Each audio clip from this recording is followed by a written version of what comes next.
अस्सलाम वालेकुम जी, कैसे हैं आप सब। एनीवेज हम स्टार्ट करते हैं आज की अपनी क्लास। अनम्यूट कर रही हूँ खालिद महमूद को। आपने मुझे बताना है कि जो मैंने 5 फीट और 6 फीट आपके सामने स्क्रीन पे शो हो रहा है, क्या ये रेशो है या जो 5 फीट और 24 इंचेस, या फिर ये रेशो है। मैम 5 फीट और 6 ये रेशियो है। 5 फीट ओवर 24 इंचेस ये रेशो क्यों नहीं हो सकता।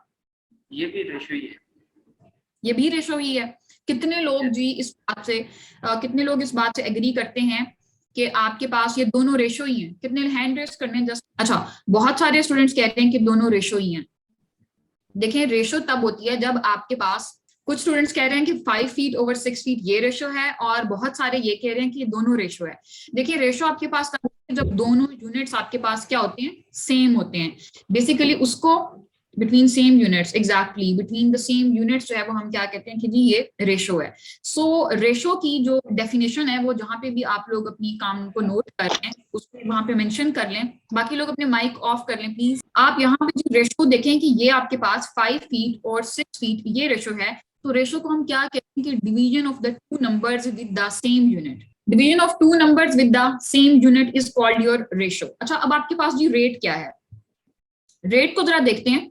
रेट बेसिकली आप रेट पूछने जाते हैं। फॉर एग्जांपल जी, आप लोग जो रेट पूछने जाते हैं, फ्रूट लेने जा रहे हैं, सब्जी लेने जा रहे हैं, या इस तरह से कुछ भी चीज जब आप खरीद रहे हैं तो आप वहां पे क्या पूछ रहे होते हैं, रेट। फॉर एग्जाम्पल कि ये चीज कितने रुपए किलो है जी, ठीक है। तो फॉर एग्जाम्पल आप कहते हैं कि एप्पल है या बनाना है या कोई भी आप सब्जी कह लें, कोई भी चीज है, तो वो आपको जो शॉप वाला है वो क्या बता रहा होता है, ये 100 रुपीज किलो है, ठीक है। या ये जो है जी आपके पास 50 रुपीज किलो है। किलो के हिसाब से आपको या वो रेट बता रहा है, या लीटर के हिसाब से बता रहा है अगर दूध है या कोई भी इस तरह की और चीज है। तो रेट बेसिकली आपके पास जो डिफरेंट यूनिट है उसके लिए होता है, ठीक है। तो रेट को हम ये कह सकते हैं कि division of the two numbers with different units. इसको जी जहां पे भी आप लोग नोट करें, ये चीज नोट कर लें कि division of two numbers with different units. ठीक हो गया, आगे चलें जी। आई होप कि इसमें कोई आप लोगों को इशू नहीं होगा। आप जैसे इस चीज को क्या कह देते हैं, फॉर एग्जाम्पल कि 50 रुपए फी किलो। तो बेसिकली ये चीज आपके पास रेट है। दोनों चीजों को आपने जो है वो मिक्स नहीं करना, कि आपके पास जो रेशो है, व्हाट इज रेशो जी, रेशो जो आपके पास सेम यूनिट्स में होती है, और रेट जो है उसमें डिफरेंट यूनिट आता है। एक और चीज जी, रेशो को जरा देखिएगा कि रेशो के लिए जो आप कौन सा सिंबल यूज कर रहे होते हैं, या तो जी आप ये कह रहे होते हैं, या ये आप दो डॉट से जी इसको शो कर रहे होते हैं, ऐसे ही है सेम। अच्छा ठीक है जी, आगे चलते हैं हम प्रोपोर्शन की तरफ। अच्छा जी, नेक्स्ट हम देखते हैं प्रोपोर्शन को।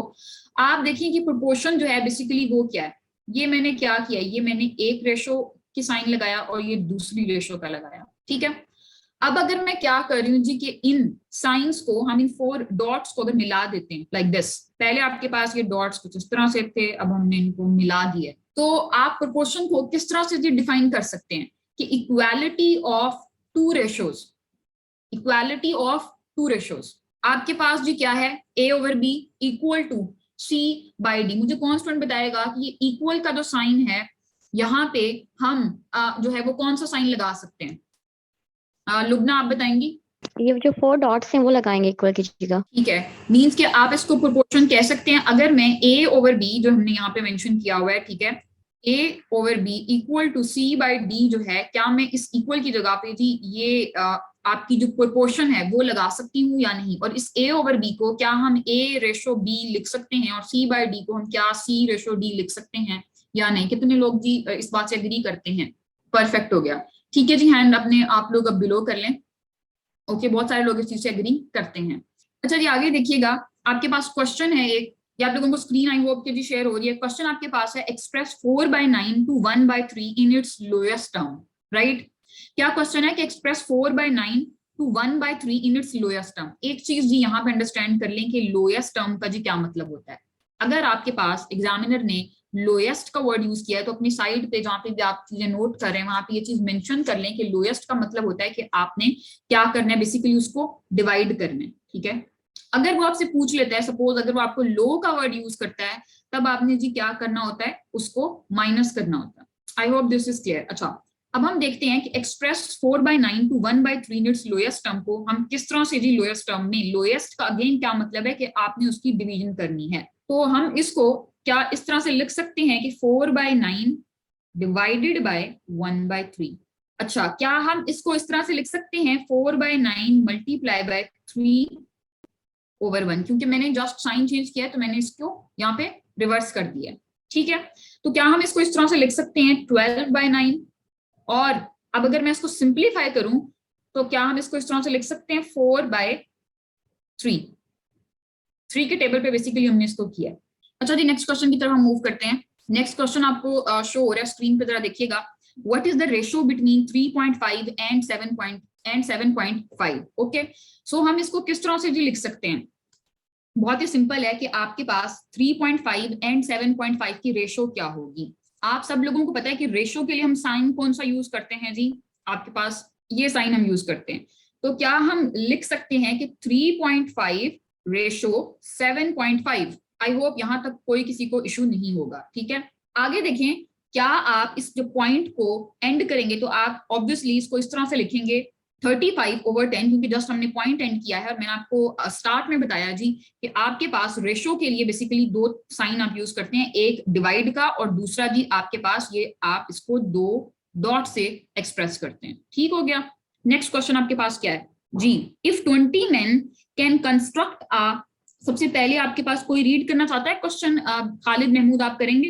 Yes, ma'am. If 20 please. men can construct a house unit in 60 days, ठीक how है, many men are required to construct such house unit in 48 days। आपके पास क्वेश्चन क्या है जी? यहाँ पे देखिएगा, एक तो आपने उसको एक वेरिएबल उसने आपको दिया हुआ है मैन, और दूसरा वेरिएबल उसने आपको दिया हुआ है जी डेज, ठीक हो गया। उसने कहा है अगर 20 लोग जो हैं वो 60 डेज में कोई भी काम कर रहे हैं, कुछ भी काम हो सकता है, अगर मैं डेज इंक्रीज कर दूं तो क्या मेन इंक्रीज होंगे या डिक्रीज होंगे जी? आपने बताना है जी। डेज इंक्रीज हो जाए तो मैन कम हो जाएंगे, मैन कम लगेंगे, बिल्कुल ठीक है। अगर आपने डेज, एक काम जो है उसको ज्यादा दिनों में करना था, ठीक है, तो आपके जो वो मैन है वो कम लगेंगे। यहाँ पे ये वाली चीज क्या है, अगर बड़ी है, डेज बड़े हैं, इस चीज पे जरा गौर करिएगा। डेज आपके पास इंक्रीज हुए हैं तो मैन आपके पास डिक्रीज होंगे। ये कौन सी प्रोपोर्शन है जी आपके पास? ये कौन सी प्रोपोर्शन है जी? इनडायरेक्ट प्रोपोर्शन है। आप चूंकि आपके पास ये जो है वो इनडायरेक्ट प्रोपोर्शन बन रही है, इसलिए अब हम इसको 48/60 कर देंगे कि आपने इस चीज को बिल्कुल नहीं छेड़ना। ये हमेशा जो है वो आपके पास इसी तरह लिखी जाएगी 20/x। अच्छा, बाय 40 वर्कर्स, थैंक यू जी बिलाल, थैंक यू। अच्छा, बाय 40 वर्कर्स, तो आपके पास जी वर्कर्स आ गए 40 इन 3 hours a day, और मैंने यहाँ पे 3 के जी 3 hours जो और वाला क्वेश्चन था उसमें मैंने 3 मेंशन कर दिया। ये आपके पास कंपाउंड प्रोपोर्शन कहलाती है, जिसमें आपके पास 2 से ज्यादा प्रोपोर्शन भी आ गई हैं। इसको आपने गौर से देखना है सब लोगों ने। आपने इसमें किस तरह से फाइंड करना है कि जी एक प्रोपोर्शन का दूसरी प्रोपोर्शन के साथ क्या रिलेशन है। सबसे पहले तो आप जो और है इसको भूल जाएंगे। पहले आप एक चीज को देखें, या तो आप वर्कर्स और यूनिट्स का रिलेशन देख लें या और यूनिट्स का देख लें। एट अ टाइम आपने एक का देखना है। फॉर द टाइम बीइंग हम और को भूल रहे हैं, हम और को टाइम को कंसीडर नहीं कर रहे। अच्छा, देखें 25 वर्कर्स 100 यूनिट्स क्या कर रहे हैं जी? 100 यूनिट्स प्रोड्यूस कर रहे हैं। अगर वर्कर्स इंक्रीज हो जाएं, अगर वर्कर्स, गौर से सुने जी सब लोग मेरी बात, अगर वर्कर्स इंक्रीज हो जाएं तो यूनिट ज्यादा बनेंगे या कम बनेंगे? आप लोगों ने बताना है। यहाँ से वर्कर्स इंक्रीज हो गए, यूनिट्स ज्यादा बनेंगे या कम? ज्यादा बनेंगे। ज्यादा बनेंगे भाई, ज्यादा बनेंगे। आप कोई भी काम कर रहे हैं, ठीक है, उसमें आपके पास ज्यादा लोग आ गए तो ज्यादा काम होगा। यहाँ पे ये आपके पास है जी डायरेक्ट प्रोपोर्शन। अच्छा, अब मैंने और के साथ रिलेशन देखना है। अब मैंने वर्कर्स नहीं करना, अब आपने वर्कर्स को बिल्कुल नहीं देखना। और कब आप रिलेशन जी देखने लगे हैं? यूनिट्स के साथ, ठीक है, वर्कर्स को हमने कंसीडर नहीं करना जी। देखिएगा 4 hours में 100 यूनिट्स बन रहे हैं।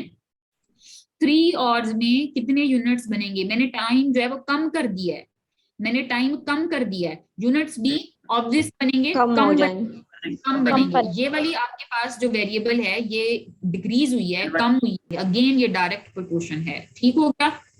I am signing off for today. Wish you very best of luck. Allah Hafiz.